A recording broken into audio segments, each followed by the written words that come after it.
Apreciada audiencia, el país ecuatoriano atraviesa por uno de sus lapsos, de sus momentos más complejos, para no decir difícil, por una serie de circunstancias internas, externas. El triunfo ayer en Colombia de la extrema izquierda con el señor Gustavo Petro debe preocupar mucho a las concepciones liberales que tenemos todos, la empresa privada, el propio presidente Lazo, que no es pues un banquero, es lo que llaman aquí la centro derecha. La propia situación de, no quiero hablar de convulsión, pero hay una protesta social del grupo indígena, eh, hay una crisis económica no resuelta, y esto afecta a la capital política del Ecuador, que es Quito. Fundamentalmente, nuestra ciudad es la que, bueno, tiene que sufrir las acometidas de estas situaciones, ¿no? Para conversar de esto, he invitado a un buen amigo, fue viceministro de Obras Públicas, es un ingeniero civil, es Polo Ocampo, para ver desde su... Nunca ha sido político y le felicito por eso, a ver desde su punto de vista cómo ve las cosas. Polo, una cordial bienvenida y gracias por aceptar la invitación. Estimado Marcelo, el contrario, el honor es para mí el poder discernir con usted. Y sí, realmente vemos con mucha preocupación y desde el sector que a mí me compete, el sector de la construcción, el hecho que ya hemos tenido una semana total de paralización, que ya hemos bordeado cerca de 400 millones de dólares en pérdidas en todo lo que es el contexto de nuestro sector. Creo que son valores que nos da para reflexionar que el país en una crisis, cuando más necesitamos avanzar, cuando lo que necesitamos es trabajo, cuando la gente necesita llevar un pan a su mesa, es tan contraproducente que nos paralicemos, justos o no los reclamos de nuestros hermanos indígenas. Pero quiero ser muy enfático, no es el camino, porque tal vez nos hubiesen invitado a la sociedad civil a analizar. En su conjunto, en verdad, el gobierno tiene que hacer algunos cambios, tiene que sensibilizarse en algunas cosas. Y los reclamos son justos en muchas ocasiones, pero no de esta forma. El ofender a ecuatorianos contra ecuatorianos, el dañar la propiedad privada, el incendiar patrulleros a costa de que es bienes públicos, es decir, son de todos y no es de nadie, no vemos que sea el camino sensato para hacerlo. Este mismo día lunes, vemos con mucha preocupación porque vienen incluso con amenazas nuestros hermanos indígenas desde tumbar a un gobierno y venir amenazando a todo lo que se les cruce en el camino. Volvemos a caer tal vez en ese miedo y en esa incertidumbre de ese octubre negro del 2019. No creo que sea el camino, ni la gente está predispuesta ya a aguantar todos esos desabruptos. Polo, señor ingeniero Polo Ocampo, quiero analizar con usted un tema que es institucional, que es jurídico, que tiene que ver con la democracia. No es un tema político. Primero, yo comparto con usted todo nuestro respeto, nuestro afecto, nuestro mejor compromiso con los pueblos indígenas. Así no puede ser de otra manera. Pero aquí viene el asunto que le quiero plantear. Ellos son entre el 6 y el 8% de la población nacional. Y hasta donde se entiende el concepto de democracia, Polo, es el gobierno de la mayoría, no es la imposición forzuda y amenazante de ninguna minoría, Polo. Pero por supuesto, pero mire en contraposición a lo que usted dice, estimado Marcelo. Sí, bordeamos, tenemos el mismo dato de que son el 7% en una media de la población ecuatoriana. El 93% estamos ávidos de avanzar, necesitamos fuentes de trabajo, necesitamos nuevamente reactivar a este querido país. Pero ¿qué es lo que pasa? Este 7% de hermanos indígenas están totalmente organizados, están totalmente financiados. Y esa organización de a buenas, y dicho por ellos mismos, incluso en muchos casos de a malas, porque te corto el agua, te multo, te sanciono con la justicia indígena, entonces te obligo a que tú cumplas nuestras expectativas acompañándonos a las marchas, sea donde sea, como en este caso, el centro de visión, llegar es a Quito. Entonces, ¿qué pasa con el 93%? Somos una sociedad tan polarizada que cada quien estamos haciendo en muchos casos nuestros mejores esfuerzos, pero cada quien desde nuestras trincheras. No estamos organizados. ¿Qué es lo que pasa con nuestros líderes? Hace rato se nos acabaron, estimado Marcelo, gente que sea a quien seguir, gente que con su sola opinión podamos identificarnos. Desgraciadamente, se nos perdieron en el tiempo esos líderes íconos que otrora simplemente nos convocaban para cualquier actividad y estábamos prestos y dispuestos. Hoy tenemos invitaciones muy polarizadas, muy aisladas, que cada quien se reúne, sí, a conversar justamente de lo mismo, pero desgraciadamente no nos podemos tener la sensitividad, la sensibilidad de unirnos, de reunirnos para plantearnos temas que son en común de todos. El problema está en ese 93% que somos una sociedad que no nos damos la oportunidad de organizarnos. Ahora bien, el tema actualmente, señor ingeniero Polo Ocampo, apreciado Polo, el tema es, usted acaba de mencionar la palabra convocatoria. Para la convocatoria hay que tener liderazgo, hay que tener capacidad de llamar a la gente, de convocarla, de unirla, de cohesionarla. Y eso evidentemente con esta minoría indígena la está teniendo y la ejerce el señor Leonidas Issa. ¿Por qué es el peligro de esta movilización? Porque el señor Leonidas Issa parte de un concepto, parte de una premisa tremendamente peligrosa. Su libro, El estallido, apunta a desestabilizar a un gobierno democráticamente electo, cualquiera que éste sea, y a establecer aquí una sociedad comunista. Lo dice con todas sus letras y subrayado. Ese es el problema, Polo, porque la enorme mayoría de ecuatorianos sabemos lo que acontece en Cuba, el hambre de Cuba, de Nicaragua, de Venezuela, el fracaso en la ex Unión Soviética. China de Mao botó al tacho de basura esta doctrina. El problema es ese. El eje es el señor Leonidas Issa. Ese es el peligro, Polo. Sí, por supuesto. Usted ha nombrado algunos países, pero vayámonos más cerca. Venezuela, Bolivia, Argentina, Perú y el día de ayer Colombia. Estamos siendo una isla dentro de este comportamiento que ha dado señales que no es el camino de desarrollo de los países. Entonces aquí lo que necesitamos justamente es generar nuevos liderazgos, el que la sociedad entienda que tenemos que seguir un camino, pero que sea un abanico para poder potencializar. Lo primero que necesitamos, generar empleo y que con este empleo se generen nuevas fuentes de trabajo y con estas fuentes de trabajo usted lleva un pan digno a su mesa. La gente lo que quiere es comer primero, pero comer dignamente. No somos pedidores de caridad. No estamos de acuerdo con los bonos. Generemos más empleo. Pero estos liderazgos también se nos han perdido en el espacio y los pocos que empezaron a surgir, pues con sus errores, nuevamente ha sido un tema de que la sociedad en general ecuatoriana los está nuevamente bajando a otro nivel. Entonces no tenemos liderazgo real en el gobierno nacional, no tiene una real poder convocatoria y es más, no tiene siquiera un plan. ¿Qué es lo que va a hacer? Porque los indígenas, usted lo ha hecho con propiedad, tienen un plan muy claro, hasta escrito en un libro, qué es lo que quieren hacer. Y el gobierno no nos explica qué es lo que quiere hacer. Y permítanme decirlo, los gobiernos locales estamos en lo mismo. Entonces, todos estamos ávidos de seguir algo. Díganos el camino a dónde apoyamos. Pero ¿dónde están nuestros líderes? ¿Dónde están nuestras autoridades que nos convoquen y nos digan hacia dónde caminamos? Y Quito no es la excepción. Permítanme decir que necesitamos que el primer personero municipal nos dé el camino a seguir en pos de defensa de Quito, en pos de plantear una solución que debe ser el sentarse en una mesa a ver comunes acuerdos con nuestros hermanos indígenas, que ese es el camino a seguir, no el votarnos ecuatorianos contra ecuatorianos.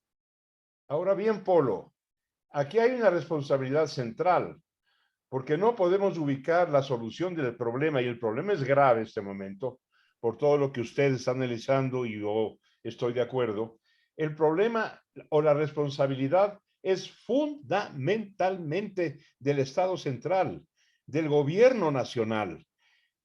Un municipio cualquiera que este sea el de Ambato, el de Ibarra, el de Azogues, el de Guayaquil, el de Machala, en fin, no pueden por sí mismos este momento hacer una convocatoria aislada, ¿no es cierto?, exclusiva y excluyente, cuando es el país el que necesita un diseño, necesita un camino, necesita una convocatoria, pero con un plan.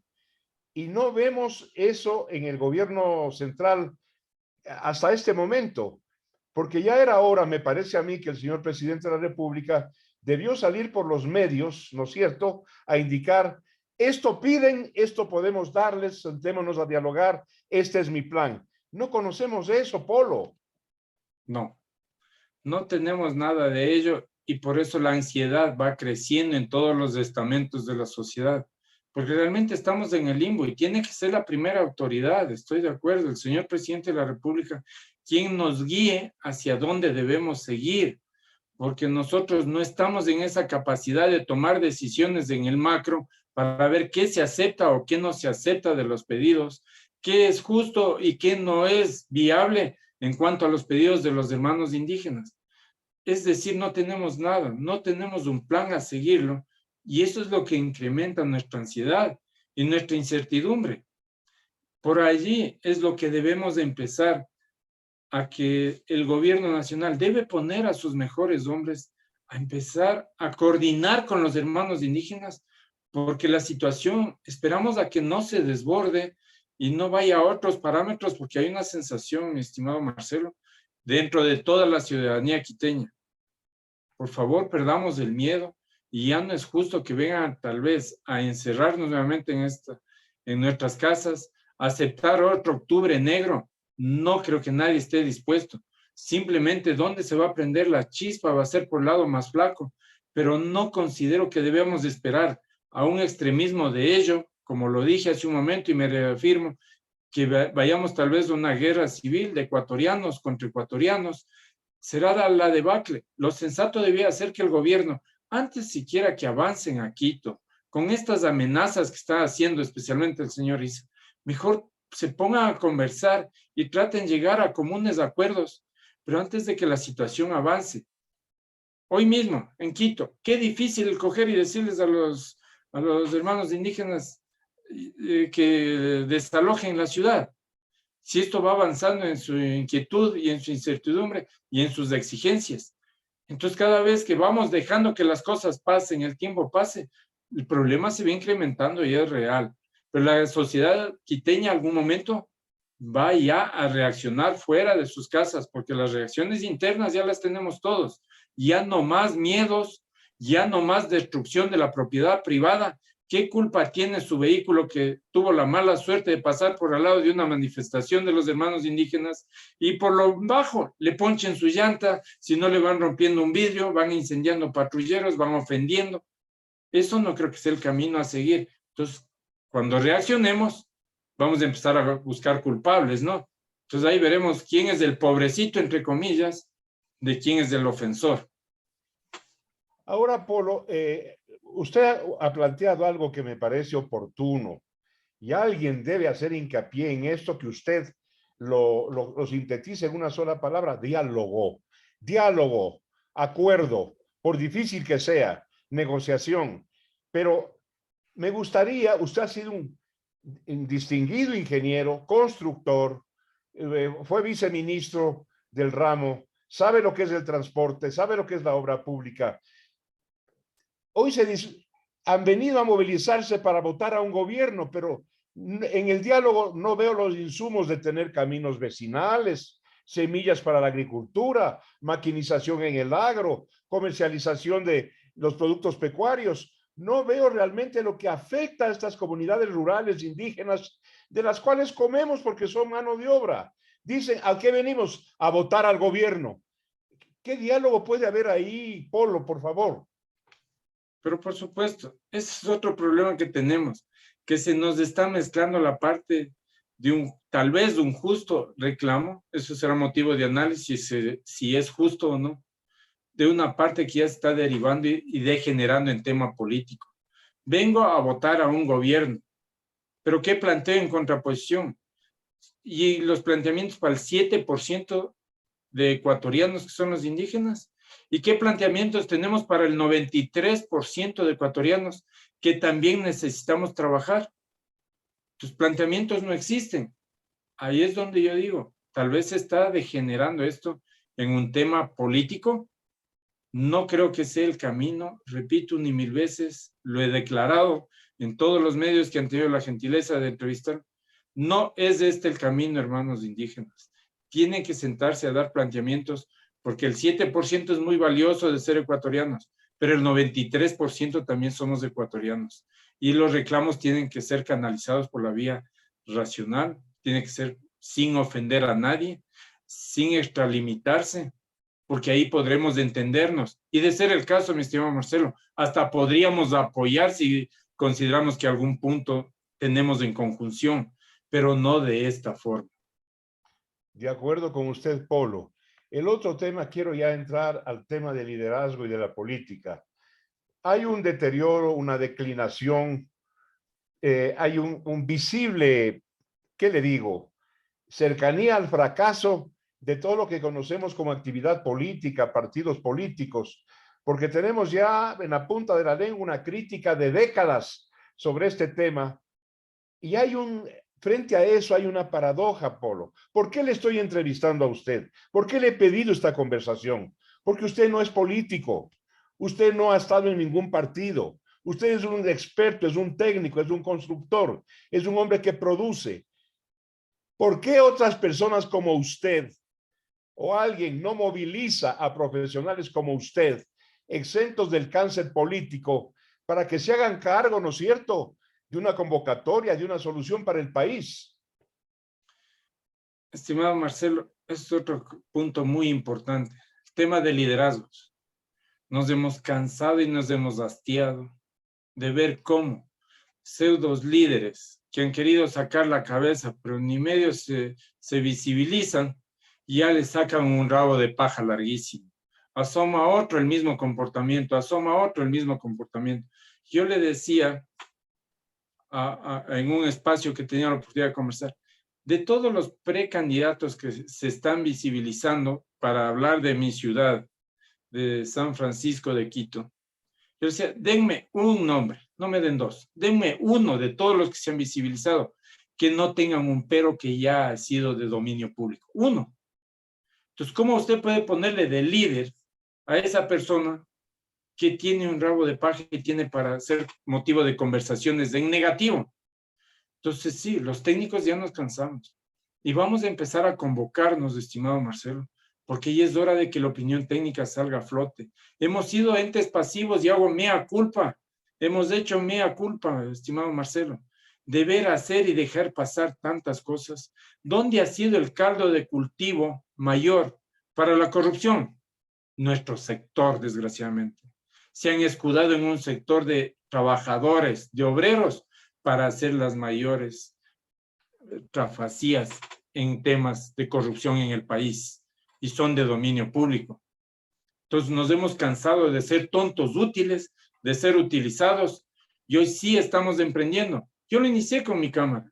Tomé una cámara semi-dormida, por decirlo menos, y hoy ya estamos con un poder de opinión. Pero para que usted pueda opinar, Marcelo, tiene que ser alguien como un Marcelo Dotti, que no tenga compromisos con nadie, que no tengan rabo de paja, que no tengan miedo a decir las cosas por su nombre. Entonces son elementos mínimos que un líder debe tenerlo, porque si no tiene esos elementos mínimos, es más temprano que tarde, lo que sacan es a relucir alguna cosa que tuvo escondida. Entonces, cuando usted ya ha perdido el miedo, es lo que hemos hecho nosotros. Ahora sí estamos exigiendo a los políticos que nos van a encontrar a nosotros, porque no van a venirnos a ofrecer ahora sí castillos en el aire y nosotros aplaudirlos. Vamos a pedir que nos expliquen realmente, porque Quito se merece que venga a ser liderado por alguien que entienda las cosas que hay que hacerlas, y ya no que vengan a vendernos, repito, tras de una cortina, pues simplemente castillos en el aire y vendernos humo. Entonces ya es suficiente, porque ahora sí, o nos dicen realmente cómo hay que hacer a los que entendemos, porque a la sociedad ya han engañado de cabo a rabo. Ahora, Polo, usted es un representante nítido, visible, neto, de lo que llamamos academia.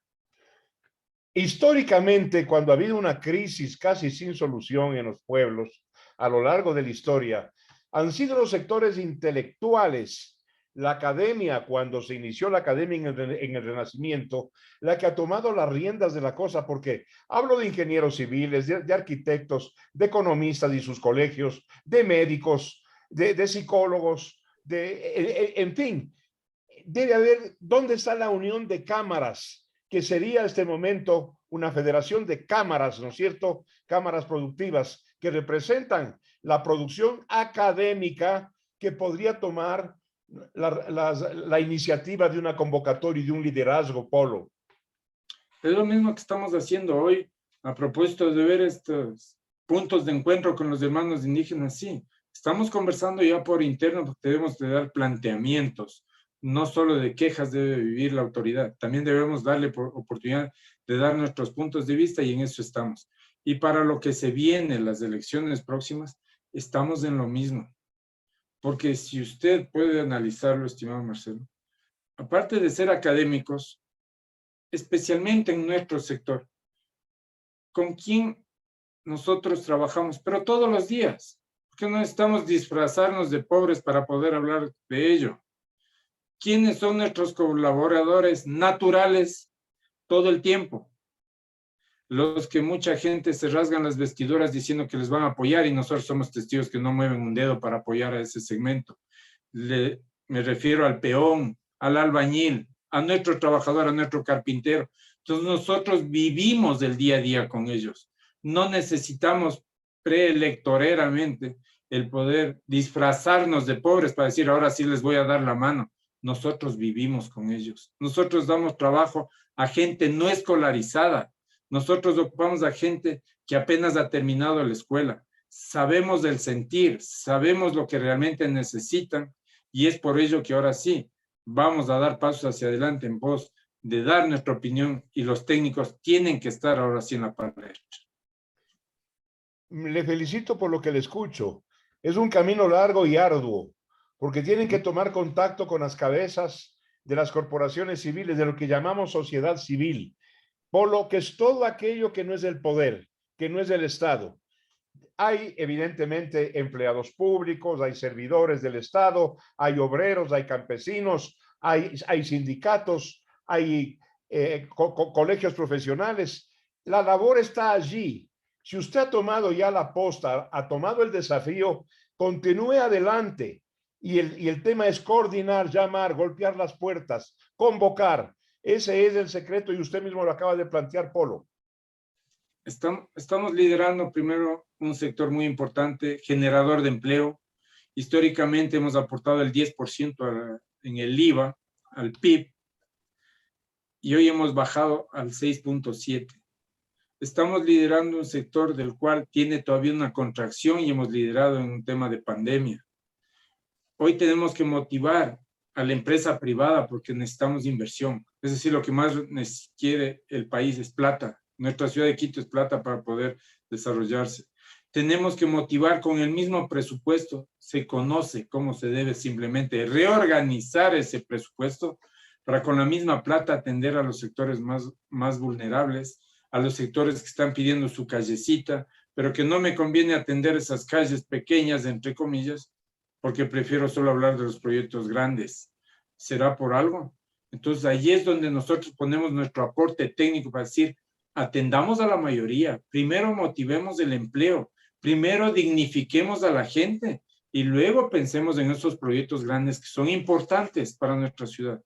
Pero hay que ver prioridades y prioridades. Y la diferencia de estas prioridades es que nosotros vivimos todos los días con esa gente que necesita que sean prioritarios. Esa es la gran diferencia. Polo, señor ingeniero Polo Campo, le agradezco sobremanera haber aceptado esta conversación, riesgosa, peligrosa, porque se habla la verdad, tanto con usted aquí quien habla, sin compromiso con absolutamente nadie. Yo no obedezco a directores, gerentes, es mi conciencia como en su caso. Así que vamos adelante porque Lo que hay que salvar, lo que está de por medio, lo que está realmente al borde del naufragio es nuestro país. Gracias, señor ingeniero Polo Ocampo. Para mí un honor, estimado Marcelo, siempre conversar con usted, porque cuando se dicen las cosas por su nombre y con gente que no tiene miedo, sabe que ese es el camino a seguir también.